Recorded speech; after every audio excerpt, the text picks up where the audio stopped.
Hello दोस्तों, नमस्कार सभी को। मैं हर्षानंद आप सभी के लिए क्यूआईपी लेकर के एसएससी का प्रैक्टिस सेट समझो लेकर के आया हूँ। अगर आपको सफलता पाना है तो 100% आपको ये करना ही पड़ेगा। सिर्फ पढ़ लेने से भाई सफल नहीं हो सकते। 20 क्वेश्चन मैं लगातार करवाऊंगा जो ग्रामर और वोकैब पे बेस्ड है। 5 क्वेश्चन पैसेज का है, वो खुद से कोशिश करना। ठीक है, पैसेज का सीरीज एक बार करवा चुका हूँ, अभी दोबारा स्टार्ट करूंगा। पहले 20 क्वेश्चन पे फोकस करना है। क्वेश्चन नंबर 1 आपका रहा ये। क्वेश्चन नंबर 1 क्या कहता है? अच्छा, सेंटेंस इंप्रूवमेंट का है कि the passengers were afraid but the captain consoled them that there was no danger. अच्छा, कंसोल्ड से बढ़िया इसमें कंसोल्ड मतलब होता है किसी को सांत्वना देना। जब घटना घट जाता है तब उसको कंसोल कर दे। किसी के फादर मर गए, किसी के का लड़की का हस्बैंड मर गया, लड़का का वाइफ मर गई, तो उसके केस में उसको हम लोग जाते हैं कंसोल करते हैं। ठीक है ना। लेकिन क्या हो रहा है यहाँ पे, वो कैप्टन क्या कर रहा है, खतरा आया है तो उस समय उसको कंसोल नहीं कर रहा, उसको क्या कर रहा है, आश्वासन दे रहा है कि चिंता मत करो, हम ठीक कर देंगे। तो आश्वासन देना अश्योर होता है, गारंटी तो ले नहीं सकता है कोई। कन्फाइड माने तो छुपाना होता है। नो इम्प्रूवमेंट होगा नहीं, तो क्या हो जाएगा, कंसोल्ड के बदले बी इज मोर सुटेबल। अगले क्वेश्चन पे आ जाओ। अगला क्वेश्चन आपका क्या कह रहा है? कह रहा है कि हैफेजार्ड का सिनोनिम, हैफेजार्ड देखने से ही लग रहा है ना, हफ, हफ गया। क्या हो गया? हफ गया, इधर उधर जार्ड करके, इधर उधर जा करके। हफ गया क्या, इधर उधर जा करके। ठीक है ना। हफ गया इधर उधर जा करके, मतलब इधर उधर भागेगा तो हैफेजार्ड हो जाएगा। तो हैफेजार्ड मतलब इधर उधर भागना, रैंडम मूवमेंट जिसको बोलते हैं। क्या बोलते हैं, याद रखना, random motion is called haphazard. Clear है? तो इस पे आ जाओ, इसका कौन सा है, रैंडम मोशन। सोसिएबल माने जानते हैं, कॉन्फिडेंट, एग्रेसिव माने जानते हैं। एग्रेसिव माने बहुत ज्यादा एग्रेसिव हो जाना किसी चीज के प्रति। ठीक है ना। कॉन्फिडेंट जानते हैं, सोसिएबल माने सामाजिक होता है। कोई दिक्कत नहीं। अगले क्वेश्चन पे आ जाओ। अगला क्वेश्चन आपका क्या कहता है? If I have recovered from fever I will start going to swimming classes from tomorrow. इसमें एरर फाइंडिंग करना है। कैसे करोगे, देखो एक बार जल्दी से, फिर मैं बताता हूँ। देखो कैसे करोगे। आपने पढ़ा है मिसलेनियस सेंटेंस में कि अगर दो सेंटेंस इफ क्लाउज जुड़ रहा है तो ये जो रहेगा प्रेजेंट इंडेफिनिट में, क्या रहेगा, प्रेजेंट इंडेफिनिट। और दूसरा वाला जो क्लाउज रहेगा फ्यूचर इंडेफिनिट में, क्या रहेगा, फ्यूचर इंडेफिनिट। इसका मतलब हुआ कि इसका सब्जेक्ट जो रहेगा, subject plus shell will, sorry V1 या V5 प्लस ऑब्जेक्ट। इसका जो रहेगा subject plus shell will plus V1 plus object. ठीक है। क्या इस स्ट्रक्चर को फॉलो कर रहा है? अगर नहीं कर रहा है तो गलत है। देखते हैं। इफ आई हैव रिकवर्ड तो गलत है, इफ आई रिकवर हो जाएगा, इफ आई रिकवर। ठीक है। कौन सा आंसर होगा? If I have recovered, B is your correct answer. बताओ, आया समझ में? कमेंट करके बताना। नारायण। ठीक है। अगले क्वेश्चन पे आ जाओ। नेक्स्ट कहता है the beggar was satisfied with his lowly meal. Beggar जो है लोली मिल से सेटिस्फाइड था। इसका आंसर बताओ जल्दी से, क्या होगा? लोली मिल मतलब कम का सेंस में है, इंप्रूव करना है। माइजरली माने कंजूस होता है। मीन माने क्या होता है, माध्यम। ठीक है, मीन माने इन बिटवीन होता है। एक मीन माने साधन भी होता है। मेगर माने क्या होता है, लो, मतलब बहुत कम। तो बेगर है बेचारा, थोड़ा ही भोजन उसको मिला तो सेटिस्फाई हो गया। तो इसको हम किससे सब्सटीट्यूट कर सकते हैं, मेगर मील से सब्सटीट्यूट कर सकते हैं। मेगर मतलब क्या होता है, लो होता है, थोड़ा। Is it clear? तो आपका आंसर क्या बन जाएगा साहब? सी इज योर करेक्ट आंसर। कोई दिक्कत नहीं। अगले क्वेश्चन पे आ जाओ। अगला क्वेश्चन क्या कहता है कि द बॉय इंटर्ड इनटू, पढ़ा रखा है मेरे भाई, पढ़ते ही पता चल रहा है कि ग्रामर में कुछ एरर पूछ रहा है। मैं तो सेंटेंस पढ़ भी नहीं पा रहा हूँ। आपसे सीधा सीधा सवाल है, क्या क्लास में नहीं करवाया है? Come into is equal to क्या होता है मेरे भाई, एंटर होता है। तो एंटर के साथ आपने पता है इनटू नहीं लगाते हैं। जी हाँ, एंटर के साथ इनटू तब लगाते हैं, एंटर इनटू तब लगाते हैं जब क्या होता है, a business,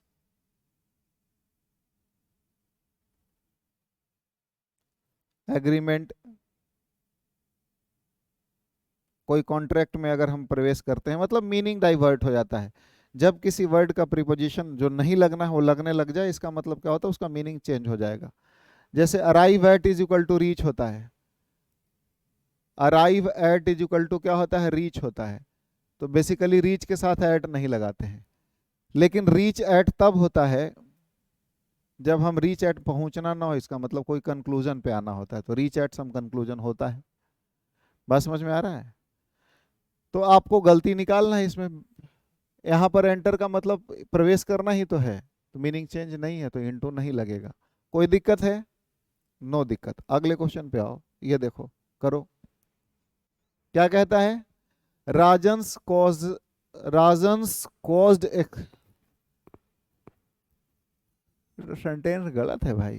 Rajan has caused है, ये जो शॉर्ट में लिखा हुआ है ना, ये लिखा हुआ है राजन हैज कॉज्ड। ठीक है ना? अब ठीक है ये सेंटेंस। ये राजन से पोस्टऑफिस वाला ये मत मान लेना, नहीं तो बनेगा नहीं question. Rajan has caused extremely painful headaches. तो एक तो कि हेडेक्स भी नहीं होता है, हेडेक होता है। पता नहीं कहाँ सेंटेंस इंटरनेट से उठाया हुआ लग रहा है। तो इसको एक्सट्रीम हेडेक नहीं कह सकते, हॉरिबल हेडेक भी नहीं। डिवास्ट्रेटिंग मतलब होता है डिवास्ट्रेट करने वाला, बहुत खतरनाक, बिल्कुल ध्वस्त करने वाला। एक्सक्रूसिएटिंग कह सकते हैं, एक्सक्रूसिएटिंग मतलब सेम ही होता है, एक्सट्रीमली पेनफुल हेडेक। तो अगर नो इम्प्रूवमेंट रहता तो ले लेते नो इम्प्रूवमेंट, लेकिन चारों ऑप्शन तो दिया है, तो चारों ऑप्शन में जो सुटेबल लग रहा है ये सिनोनिम है इसी का, तो यही वाला आंसर लगा लो, क्योंकि वो भी ठीक ही है जो दे रखा है। ठीक है? राजन हैज कॉज मतलब राजन ने मुझे ना बहुत भयानक मेरा सर दर्द कर रखा है, कहने का मतलब ये हुआ। ठीक है?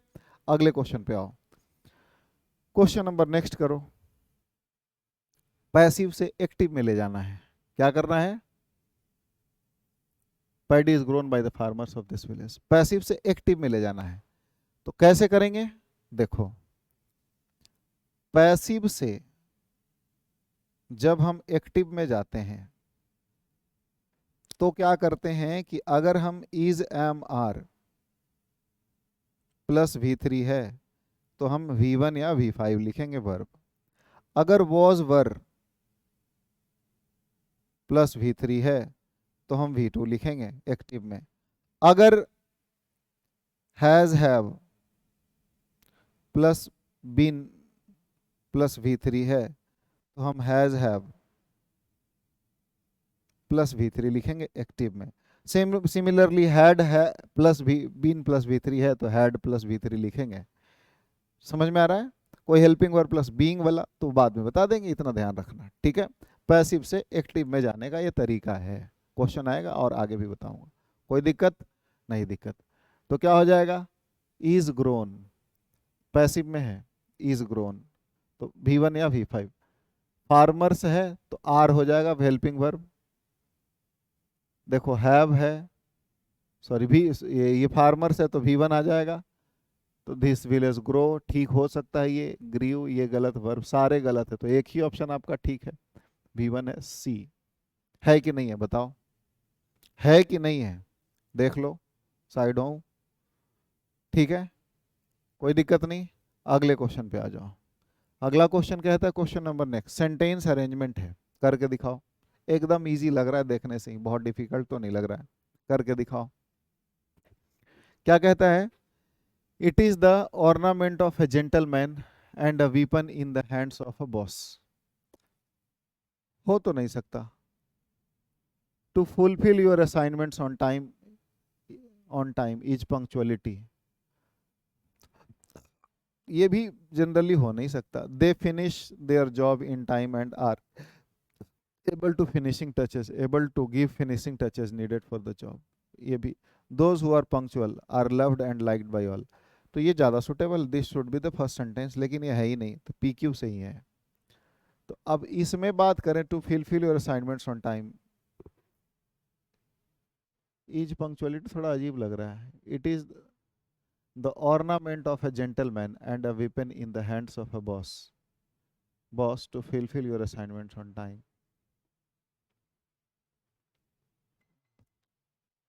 Punctuality, they finished, to fulfill your assignments on time is punctuality, Q से भी नहीं बन रहा है, तो पी से देख लेते हैं। It is the ornament of a gentleman and a weapon in the hands of a boss to fulfill, हाँ ये कंप्लीट कर रहा है, पी क्यू सेंटेंस को कंप्लीट कर रहा है। To fulfill your assignments on time is punctuality, they finish their job in time and are able to give finishing touches needed for the job, those who are punctual are loved liked by all. देख लो एक बार, ठीक है, मेरे को तो ये ज्यादा suitable लग रहा है, बट लेट अस सी।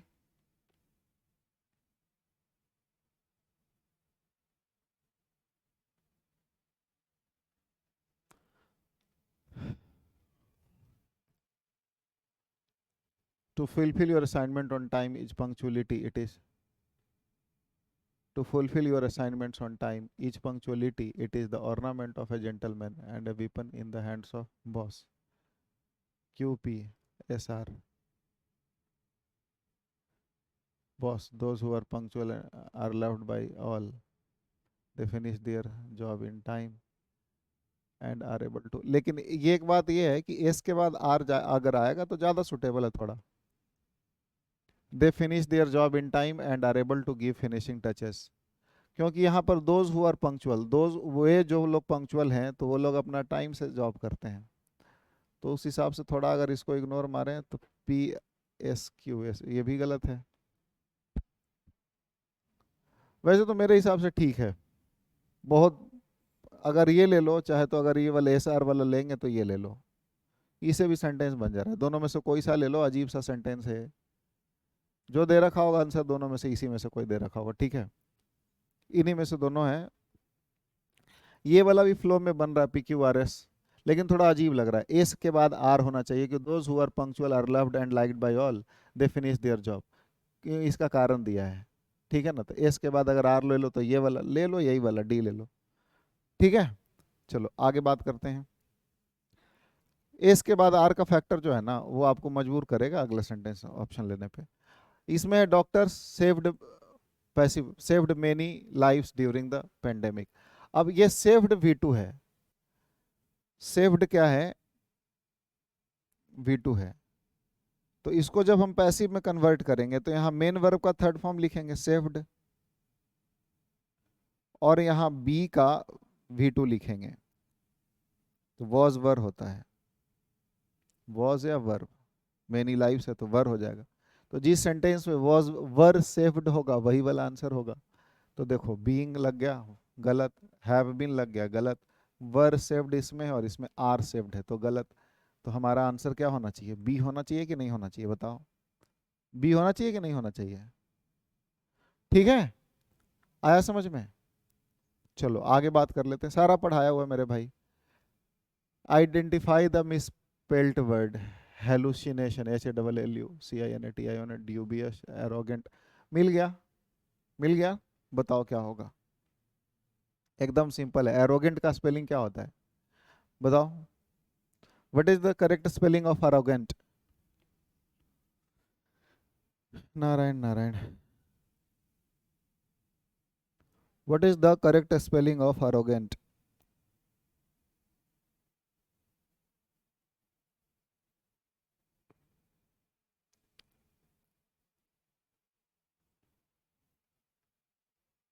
अच्छा एरगट है, सॉरी एरगट है, एरोगेंट नहीं है, एरोगट का तो स्पेलिंग ठीक है, तो फिर क्या है प्लेसेबो, प्लेसेबो का भी ठीक है, डूबियस है ना, DUBIOUS होता है डूबियस, क्योंकि ये जो सफिक्स लगा रहा है ना तो हर जगह OUS ही होता है, फेमस का देख लो FAMOUS होगा, डेंजरस का देख लो DANGEROUS होगा, तो ये OUS ही रहता है जो प्रीफिक्स ये सफिक्स लगा रहे हैं हम, ठीक है ना, OUS ही फिक्स है, UOS कभी नहीं होता है, तो यही वाला है, अर्गट है प्लेसेबो है, ठीक है। हेलुसिनेशन मतलब समझते हैं क्या होता है, भ्रम, हेलुसिनेशन मतलब किसी भ्रम में जीना, नशा वशा कर ले हेलुसिनेशन हो जाता है। अगला है फिर से सेंटेंस अरेंजमेंट है, करके दिखाओ, चल दो जल्दी करो, 36 पे पहुंच गए हम, 50 क्वेश्चंस रहते हैं अपने पास, जल्दी करो।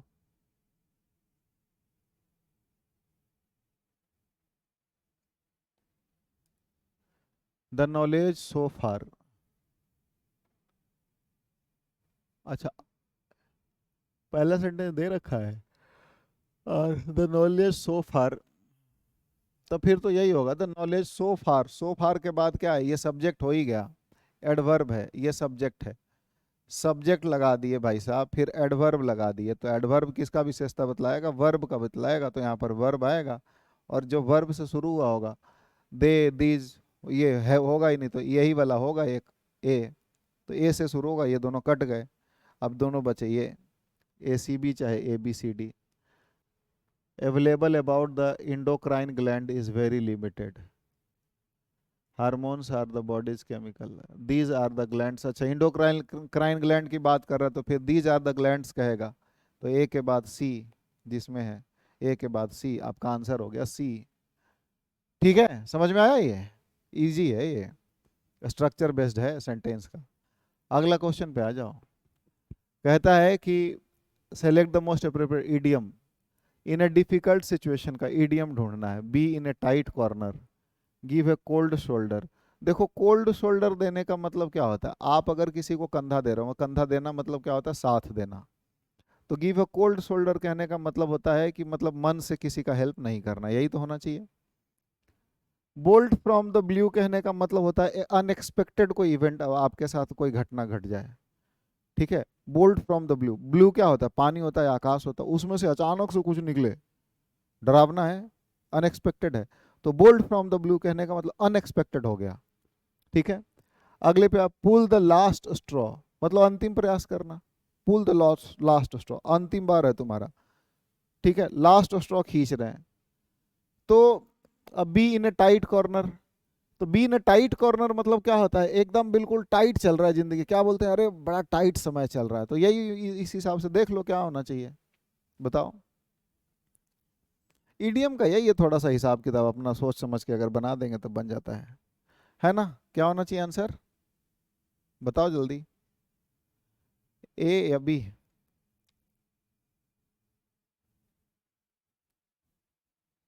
नारायण,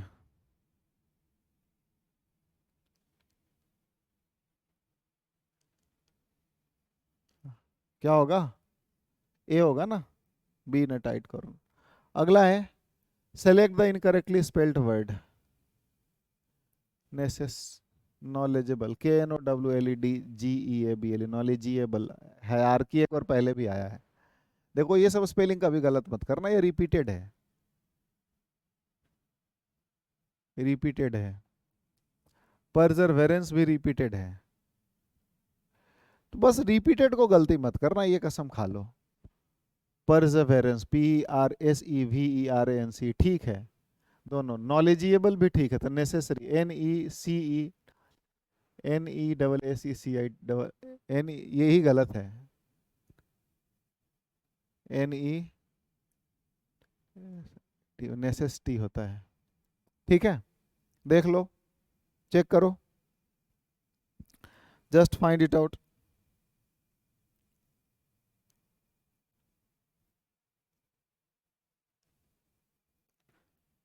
क्या हो जाएगा, नेसेसिटी का spelling N E C E double S I T, double S I T Y, necessity. Double C नहीं होता, बस ये ध्यान रख लो, ये वाला होगा। कोई दिक्कत, आगे बढ़ जाए, अगले क्वेश्चन पे आ जाओ। क्वेश्चन नंबर नेक्स्ट का, शो द वाइट फिदर, मतलब वाइट फिदर दिखाना मतलब क्या होता है, कायरता दर्शाना। जैसे होते बोलते हैं ना, वाइट, ये चीज़ें बहुत सारा वो ईडीएम में आता है, वाइट फिदर हो गया, या फिर ओलिव ब्रांच शांति का प्रतीक होता है।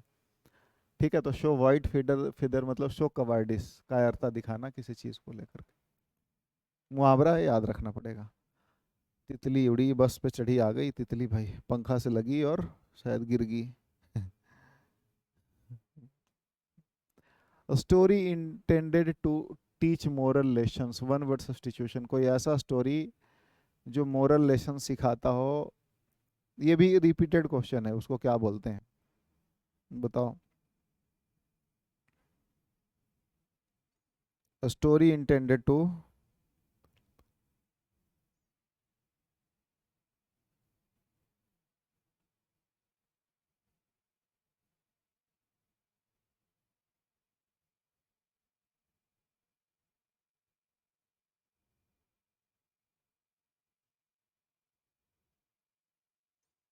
क्या होगा, सारे का एक बार देख लेना।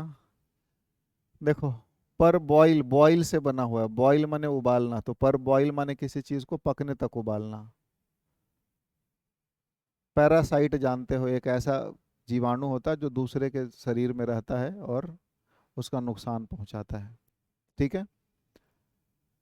पैरोल मतलब जानते हो, पैरोल मतलब होता है शॉर्ट,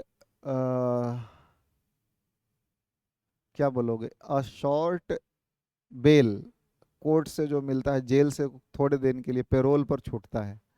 ठीक है ना, वो वाला होता है, पैरोल पे छूटता है, आप जानते हैं ना, थोड़े दिन के लिए छूटता है, कोई एग्रीमेंट पे, जेल से निकलना बाहर।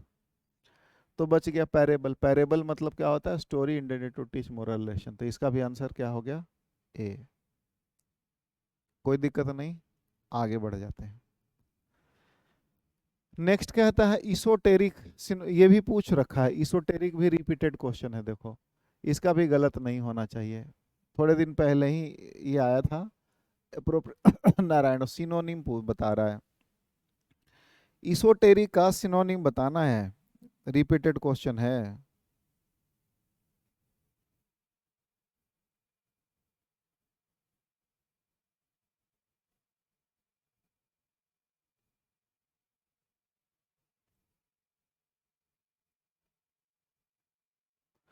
क्या होगा, इसोटेरिक का मतलब क्या होता है, something that is that has secret होता है ना शायद, इसोटेरिक का मतलब। तो सेटबैक तो होगा नहीं, सेटबैक माने होता है बहुत बड़ा सेटबैक लग गया, नुकसान हो जाना, है ना, जीवन में कभी पीछे चले जाते हैं तो बोलते हैं सेटबैक लग गया, समझना ध्यान से। मीनिंग रटने का मतलब नहीं है, मीनिंग को समझो। सेटबैक का इस्तेमाल कब करते हैं, जब जीवन में धक्का लगे, तो उसको बहुत बड़ा झटका लगा है, सेटबैक लगा है, पीछे गया है। फ्रूट, हमें भी तो मीनिंग सारे याद थोड़ी रहते हैं। फ्रूटफुल का मतलब क्या होता है, कोई काम किए और वो बहुत अच्छा रहा, तो ये बोलते हैं कि द वर्क वॉज फ्रूटफुल, उस सेंस में इस्तेमाल करते हैं, पॉजिटिव सेंस में। पॉन्डर माने किसी चीज के ऊपर विचार करना, he is pondering over something. कोई बात है, मुद्दा है, उसके ऊपर पॉन्डरिंग कर रहा है, मतलब विचार कर रहा है, विचार विमर्श करना हो गया। ठीक है। तो बच गया रिकॉन्डाइट, रिकॉन्डाइट का मतलब ये सेम हो जाना चाहिए। अगर न भी पता हो, हमें इतना वर्ड का मीनिंग पता है, तो ये सारे कट गए। तो रिकॉन्डाइट मतलब क्या होता है, एम्बिग्यूअस होता है, नॉट क्लियर, हिट सीक्रेट होता है। ठीक है। ये क्वेश्चन पूछ रहा है, री, कौन, कौन है री, कौन है री, मतलब सीक्रेट है, किसी को नहीं बताना है। ठीक है। अगला है, Rukhsana was left alone in the house again but fear was now her constant companion. Constant मतलब तो जानते हो, but fear was now her constant companion. Constant मतलब तो जानते हो, कांस्टेंट मतलब लगातार होता है, कांस्टेंट है, बना हुआ है, मतलब लगातार बना हुआ है। उसका एंटोनिम बताना है। देखो बोरिंग तो होगा नहीं, स्टीडी माने भी लगातार ही होता है, फ्रेंडली मतलब ये भी नहीं होगा, तो चेंजिंग हो जाएगा, कांस्टेंट लगातार है जो चेंज कर रहा है, वही answer, C is your correct answer. ठीक है, कोई दिक्कत नहीं, बन गया, इजी है। सोचने का क्षमता डेवलप करना है। इलूसीडेट कहने का मतलब उल्टा शब्द बताना है, तो इलूसीडेट मतलब किसी चीज को इलूसीडेट करना, एक्सप्लेन करना, है ना, तो बताओ उल्टा शब्द क्या होगा।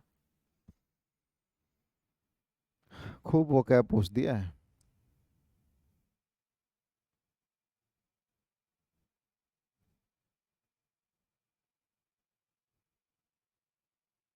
बताओ क्या होगा, इलूसीडेट मैंने क्या समझाया, एक्सप्लेन करना। देखो, एक्सप्लेन, सिंप्लीफाई, इलेबोरेट, ये सारे सिनोनिम है। साइनो है, साइनो है, साइनो है। तो जो बच गया, ऑब्सक्योर माने धुंधला होता है, तो ये उल्टा शब्द हो गया, C is your correct answer. कोई दिक्कत नहीं, टू एक्सप्लेन समथिंग होता है elucidate. The roof of the old building dash during the storm.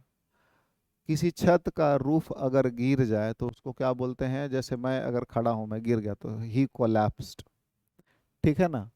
Demolish मतलब जानबूझ करके किसी बिल्डिंग को अगर ध्वस्त करते तो उसको बोलते हैं डिमोलिश करना, तो ये होगा नहीं। कोलैप्स्ड हो सकता है। स्क्रैच माने खरोचना होता है, ऐसे करके किसी चीज को आप खरोच रहे हो तो वी कॉल इट स्क्रैच। समझ में आया? डिस्ट्रॉय माने बर्बाद कर देना किसी चीज को, आई विल डिस्ट्रॉय यू बोलते हैं ना, तो ये भी नहीं होगा। क्या होगा? Collapsed. B is your correct answer. And the last question of the day from grammar side, even a dash glance will reveal the mystery. Most appropriate to fill in the blank. Even a dash glance, झलक, will reveal the mystery. क्या होगा इसका बताओ, सोचो समझो बताओ।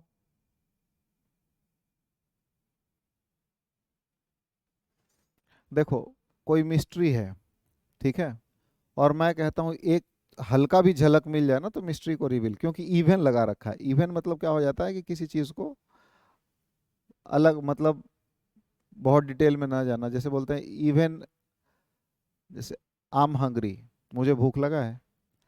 Even a sandwich can fulfil my hunger.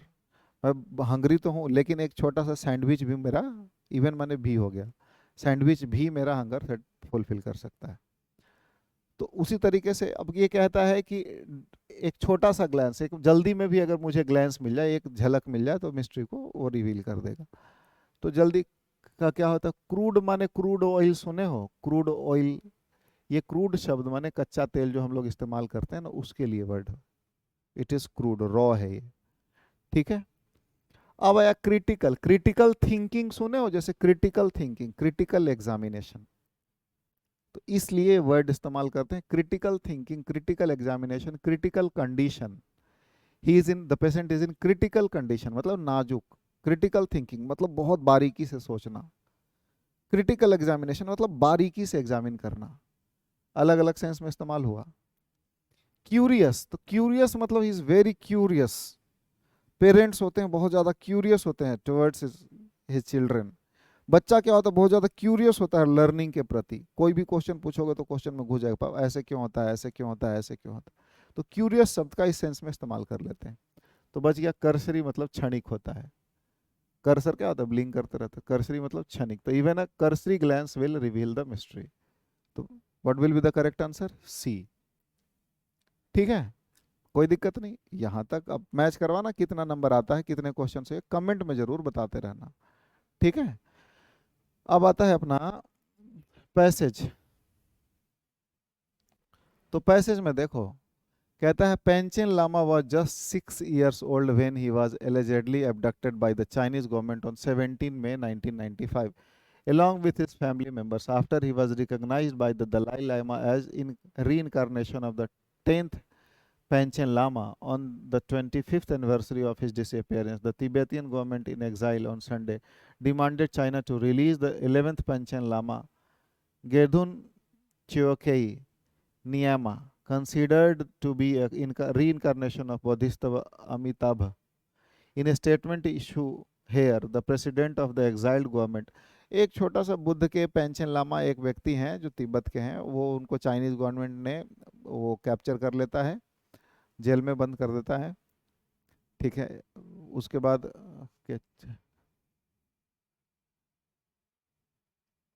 Government in exile, मतलब exile माने होता है बनवास दे देना, भगा देना कहीं से, ठीक है। तो उसी के ऊपर एक स्टोरी टाइप का ये पैसेज है, एक पूरा पढ़ लेना, बहुत आसान है ये पैसेज, ठीक है ना। पढ़ने के बाद आपको क्लियर हो जाएगा कि सिंपल स्टोरी है। तो कहते हैं what is the demand of the Tibetan government exile. Tibetan government का डिमांड क्या था? पेंशन लामा को छुड़वाने का डिमांड था, है ना, कि वो रीइंकारनेशन है। अभी तो पढ़े थे। सिंपल होता है, इसमें कुछ नहीं है पैसेज में, बहुत शॉर्ट पैसेज होता है, आपको पढ़ने का थोड़ा क्षमता होना चाहिए। तो क्या होगा? China should release the 11th Panchen Lama along with his family. यही तो डिमांड था, अभी तो पढ़े थे हम, है ना। अगला बात क्या कहता है? कहता है कि the abduction of Panchen Lama and his family by China is an act of violation of religious freedom of Tibet, gross violation of human rights, establishing ethnic harmony. ये तो हो नहीं सकता है, persecution of a religious group, ये भी नहीं हो सकता है। अब इन दोनों में से आंसर देख लो, पढ़ोगे तो अपने आप पता चल जाएगा मेरे भाई। पॉजिटिव सेंटेंस नहीं है या निगेटिव वर्ड आने हैं।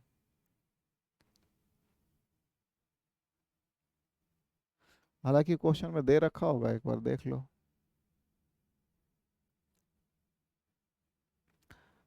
Of exile said abduction of the Panchen Lama and foreseeable denial of the religious identity and right to practice is not only a violation of religious freedom but also a rigorous violation of human rights. After orchestrating the deference of the Panchen Lama, China, self-declared atheist government and famous for its persecution of religious groups, placed a young boy on the year 11th Panchen Lama.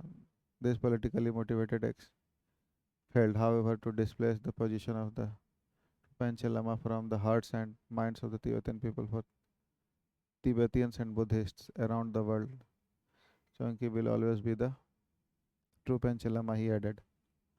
Today, Master Panchen Lama said, Sangha, adding 25th year is a significant. He said the communist government must honor its claim of ethnic harmony in China by fulfilling the. अच्छा, China के हिसाब से कहता है कि he said the communist government must honor its claim of ethnic harmony in China by fulfilling the aspirations of the Tibetan people. Question क्या है? The abduction of Panchen Lama and his family by China is an act of, China के हिसाब से China का establishing ethnic harmony भी हो सकता है, violation of religious freedom of Tibet, ये दोनों आंसर हो सकते हैं। अब ये पूछा नहीं है कि किसके हिसाब से है। चाइना के हिसाब से तो ये क्या कह रहा है, जबकि तिब्बत वाले साफ कह रहे हैं, तिब्बत वाले ये क्या कह रहे हैं कि Chinese government, the president of the exiled government Lobsang Sangha said China's abduction of the Panchen Lama and foreseeable denial of his religious identity and the right to practice in his monastery is not only a violation of the religious freedom but also a gross violation of human rights. ये कह रहा है यहाँ पे। और China के हिसाब से ये क्या कह रहा है कि इथनिक, तो एम्बिग्यूअस आंसर इसके हो गए। ऐसे क्वेश्चन कभी कभी आते हैं। मैं पूरा पढ़ा नहीं हूँ बट जितना पढ़ पा रहा हूँ उसके हिसाब से दोनों आंसर ठीक लग रहे हैं। ठीक है, क्योंकि क्वेश्चन या तो इनकम्प्लीट है। This politically motivated action failed, which action is being referred to here. अब पढ़ोगे तो पता चल ही जाएगा कि कौन सा एक्शन की बात कर रहा है।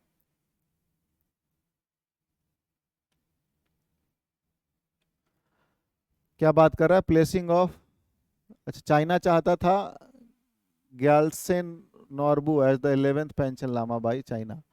चाइना चाहता था कि इस व्यक्ति को 11th पेंशन लामा बनाए, जबकि तिब्बत डिक्लेयर कर दिया है दूसरे व्यक्ति को कि यही पेंशन लामा का इनकारनेशन है। ठीक है, तिब्बत में बहुत ज़्यादा वो प्रैक्टिस होता है, ध्यान रखना, बहुत ज़्यादा तंत्र मंत्र वो करते हैं, यज्ञ यज्ञ टाइप के, बहुत ज़्यादा वो कर्मकांडी हैं। After the reading of this passage it can be inferred that it is an appeal, a government statement, an article, a news item.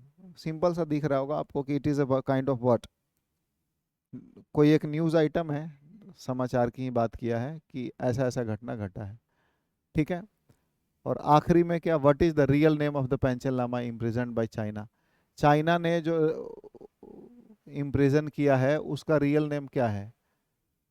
च्योकी नियामा, गेधुन च्योकी नियामा, नियमा, यही तो है ना, या बोधिस्त्व अमिताभ, उसका तो री इनकारनेशन है ना। तो आंसर क्या होना चाहिए लास्ट वाले का?